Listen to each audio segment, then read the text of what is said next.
reason I wanted a panel like this is I plan on putting it on top of like either a camping trailer or a kayak trailer or something like that. So that way if I want to camp out, I can. And if I don't use it for camping, I could always pull the trailer up next to my house and have solar power. But I was gonna pull up my trailer next to the house, and I was gonna have like batteries in my trailer and have solar panels mounted on top of the trailer, and that way I would have a way to always have like mobile power instead of just hooking it directly to my house. Being able to be mobile and move the trailer around is pretty neat. Like you could take it on vacation or whatever. But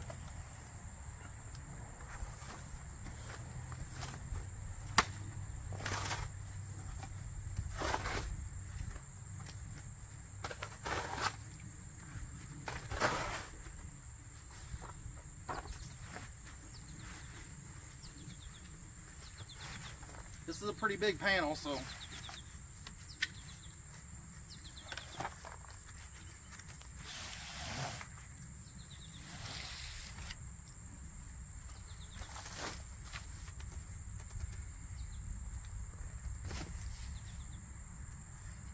looks like it's undamaged, so that's good.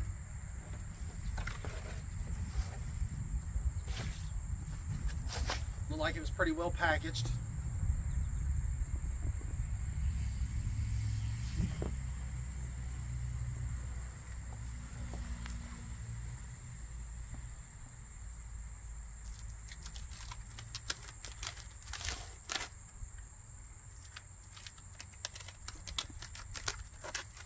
I'll pull this up here where you can see it. Here is the back of the solar panel so you can read it. There it is right there, 180 watts. And it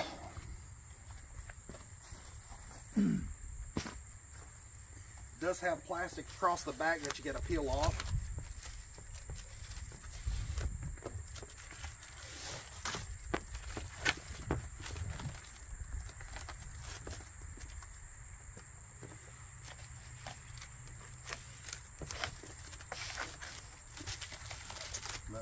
It doesn't appear to be scratched or anything. Let's check out the front.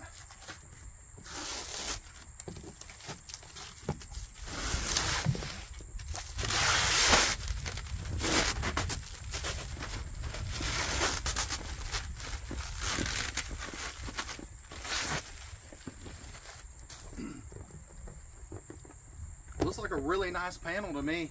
It's got your nice quick connect right there, panels, cables right there. Let's see.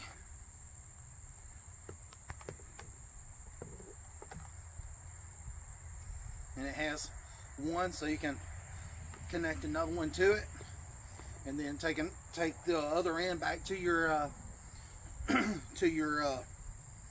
charge controller, or back to wherever whatever panel you have. But you know, looks like it's got a pretty good set of connectors on it. They look like they're pretty high quality. I'll let you guys take a look at them.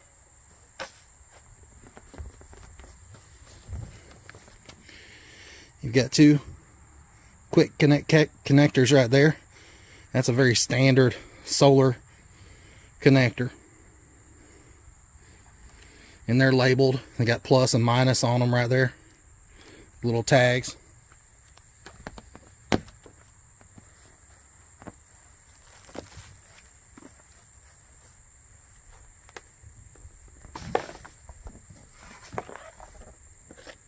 But with this being a flexible panel, it's really neat because you can bend it up.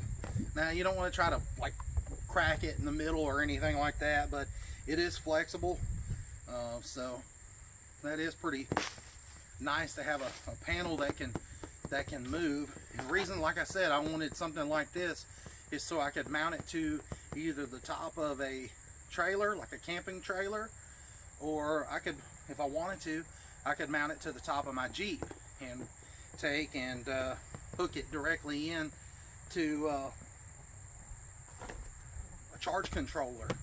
This is an Alrska brand, or Alrska, whatever, Alrska brand charge controller as well. I found this on their Amazon store, so you can check this out. But what you would do is connect the solar panel down to the charge controller, and then the charge controller connects to the vehicle's battery, or in my case, if I wire it to the Jeep, it would connect to the Jeep's battery, or it would connect to the battery and the camping trailer. So anyways, there's not a whole lot of testing I can do with it right here because I don't have the connectors to be able to test it with right off, I don't believe. I'll go ahead in here and look and see if I have some, and I'll come back out and let you guys know. Alright guys, so I went ahead and set the panel up here on my trailer, and I just want to give you an up close look at it and tell you some of the features about this panel. It's you know, if you compare this to like one of those rigid panels that's got the aluminum frame, this panel's a lot lighter. It's probably like a third lighter. This panel here only weighs like 6 pounds. I think it's like 6.2 pounds to be exact. So, you know, it's really, really light. And, you know, the one thing I do like about it is, you know, if you're a prepper like me and you're buying solar panels for, let's just say, the end of the world happens or something like that, and you want to be prepared, and you're worried about people taking, being able to rob you of your solar panels.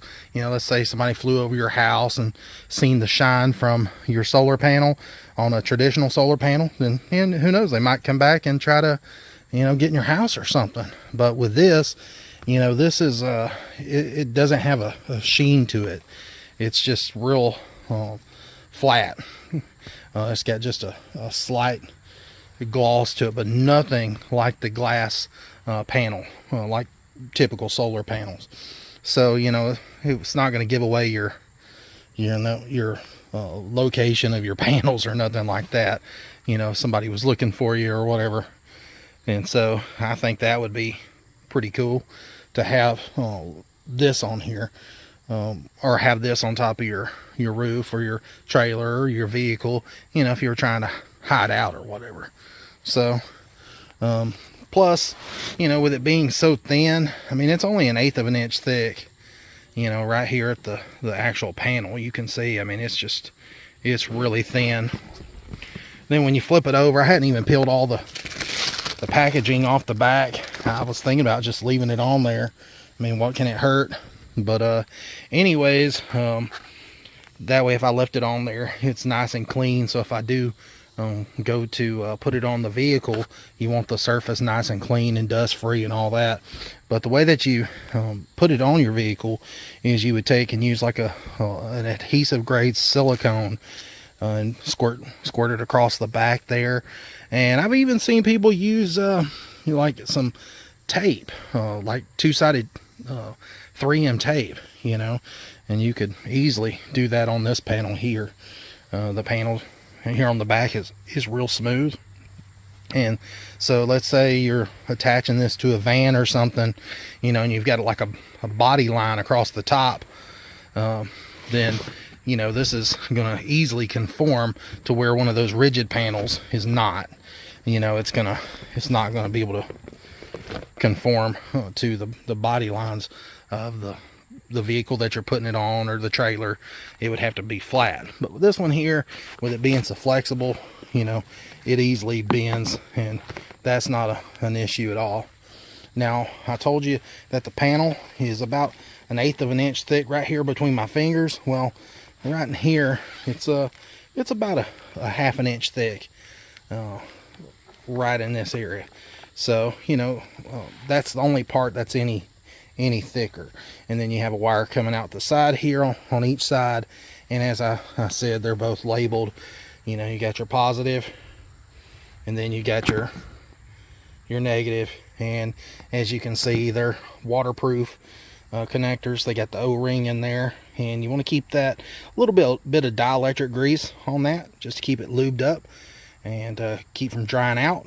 But that's your typical connectors, and you'll have to order whatever connectors you want to whatever you want to attach it to. So they come in different lengths, and let's say with this here, you'd have to order a set of cables to connect it to, let's say, a portable generator or something like that, an electric generator or power bank.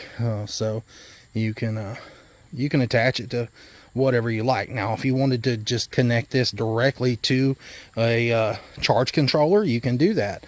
Like I said, that's probably what I'll do, is take and buy the connectors to hook into here and connect it directly into a charge controller. And you can see this one here. This is one that I found on the Alrska store, the same as that I bought this solar panel and the other solar panel. So I figured I would try one of their charge controllers as well. And if you never hooked something up like this, it's very, very simple. You can see right here that you would take and bring your positive and negatives in right in there, and it would hook directly up to the solar. Then you would take and hook your battery cables up to right in here, and it shows there's the positive and the negative. And then right over here, that is your load. So that's where you would take and connect, let's say like a 12 volt light, or just whatever 12 volt object that you want to power. You just hook it in there. Now you can take and, you know, if you wanted to hook in a when you hook this to the battery, what you want to do in some cases is you could take a power inverter and hook directly to the battery, and that way you can plug in any of your 110 items, such as a refrigerator or something like that. But keep in mind, you know, you're going to have a large enough battery capacity to power a refrigerator or something like that. Now you should be able to, you know, power a lot of smaller items like phones and little bitty things like fans and radios and charge up something like that. But you know, a major appliance like that, you're going to have several batteries, and depending on, you know, how long you want to run them depends on how big of a set of batteries that you're going to need and how many solar panels you're going to need. But just for quick reference, you know, like I said, it's very simple to hook up. And, you know, basically all that this charge controller does is basically just keeps the solar panel from overcharging your battery. So once this gets to a set voltage, it doesn't charge your battery anymore, and it basically just keeps from harming the battery. So don't never hook directly from your solar panel to the battery, because it will mess the batteries up over time and cause them to lose their capacity, and could even damage them even further. But anyways, long story short, if you're hooking these up, make sure you use a charge controller. And like I said, this is the Alrska one, and I got it off their website. This thing wasn't much. I think it was like 30-40 bucks or something like that. But anyways, as far as the solar panel goes, like I said, I'm very pleased with it. It looks like it's of good quality, and you know, I'll just have to wait and get some cables here, and I'm gonna test it all here in a few weeks. I bought one of their little power generators that they have, and it's not quite ready to be shipped yet, so I've been waiting on it. And then once I get it, I'm gonna test all these products out and let you know just how good they work. And anyways, thanks for watching, guys. Have a good one.